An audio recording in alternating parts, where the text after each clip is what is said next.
Audio systems are vital to modern theatre, especially with the current importance of live streams and filmed performances.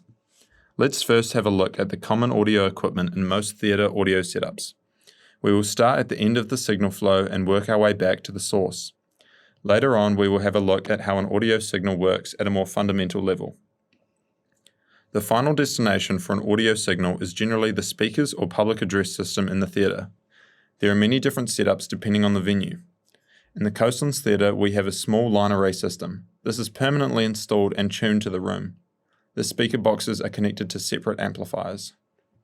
In the Sir John Trimmer Theatre, we have powered loudspeakers. These can be hung, placed on speaker stands, or on the floor. They contain the amplifier within the speaker body, eliminating the need for an external amplifier. To send a signal to the speaker or amplifier, we generally need a sound console. The console takes many incoming signals, allows an operator to process and mix them, and then outputs the final products to different locations.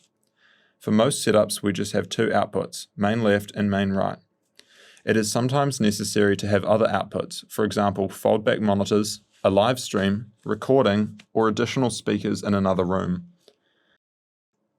Sound consoles can be classified as analog or digital, depending on how they process signals, but we'll go into that in more detail in another video.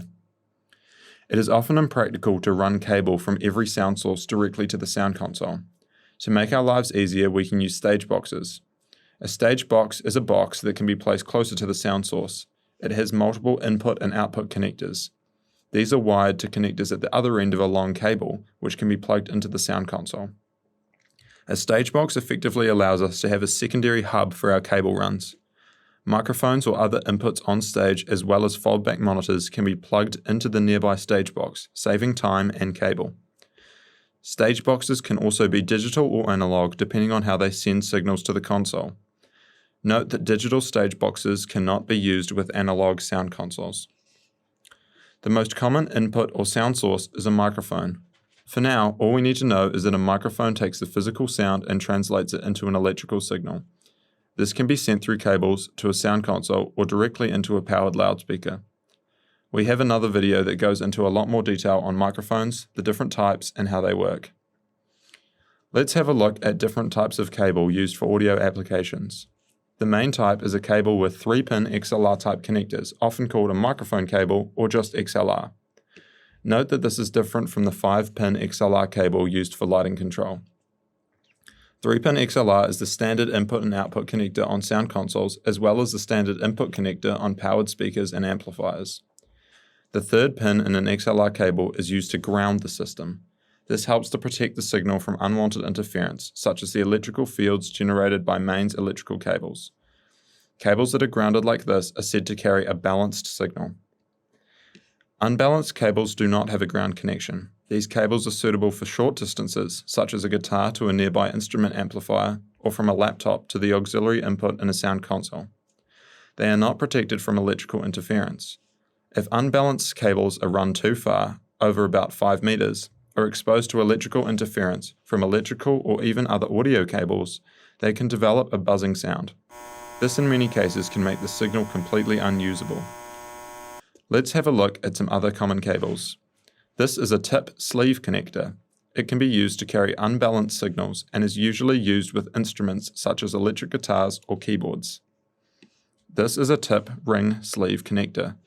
It can either be used to carry a mono balanced signal or a stereo unbalanced signal. These are commonly used in headphone connectors for phones or laptops. This is a pair of RCA connectors. They each carry an unbalanced signal, one for the left channel and one for the right channel. Together they make an unbalanced stereo signal. Sometimes we want to convert an unbalanced signal to a balanced signal to protect our signal from interference. We use a DI box for this task. DI boxes take an unbalanced signal at line level, usually from a 1/4-inch tip sleeve connector, and output a balanced signal at microphone level from a 3-pin XLR connector. There are many different types of DI boxes with different settings to alter the audio and electrical characteristics of the signal. We go way more in depth in our dedicated video on DI boxes. Some pieces of equipment such as active DI boxes or condenser microphones require electricity to power their internal components. Most sound consoles and digital stage boxes allow for the output of phantom power. This is usually used to drive internal amplifiers that boost the output signal. Phantom power is generally 48 volts of DC current supplied through the XLR cable. Because it is DC and not AC current, there are minimal effects on the audio signal. Some microphones and DI boxes can use an internal battery to supply themselves with phantom power. On sound consoles, the phantom power toggle for a given channel is usually labeled 48 volts with a red indicator LED. Be careful when using phantom power. If a piece of equipment does not require additional power, it can produce a hum in the signal. With some sensitive microphones, the electricity can damage the internal components. Audio signals can also be sent over Ethernet cables. Ethernet cables were designed for computer networking and are a vital part of how any device connects to the internet. Some clever people realized that these cables are already installed in many buildings and created other signaling protocols to run over the existing cable. In the same way that humans communicate with different languages, we can use different signaling protocols to send different types of signal over the same cables. Digital equipment such as digital sound consoles, stage boxes, and some computer hardware can communicate using digital audio signals over Ethernet. These systems generally allow for many different inputs and outputs to run over the same Ethernet cable.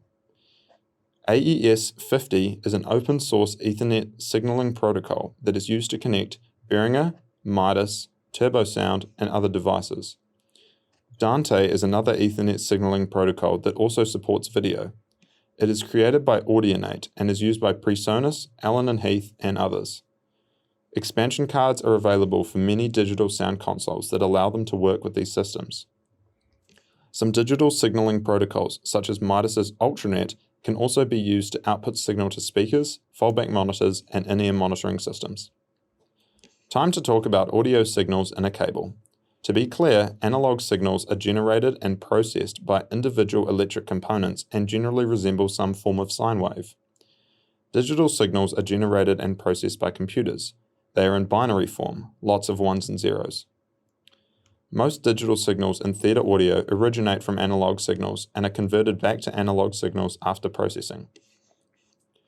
When a microphone is exposed to sound waves, the diaphragm within the microphone vibrates in time with the waves. Magnetic fields within the microphone cause these movements to induce electrical changes in a coil of wire. The electrical changes happen to correspond to the sound waves in a way that is consistent and predictable. This allows us to use the electrical signal now created in the cable to recreate the sound waves. If we amplify the signal, we increase its amplitude or the height of the wave.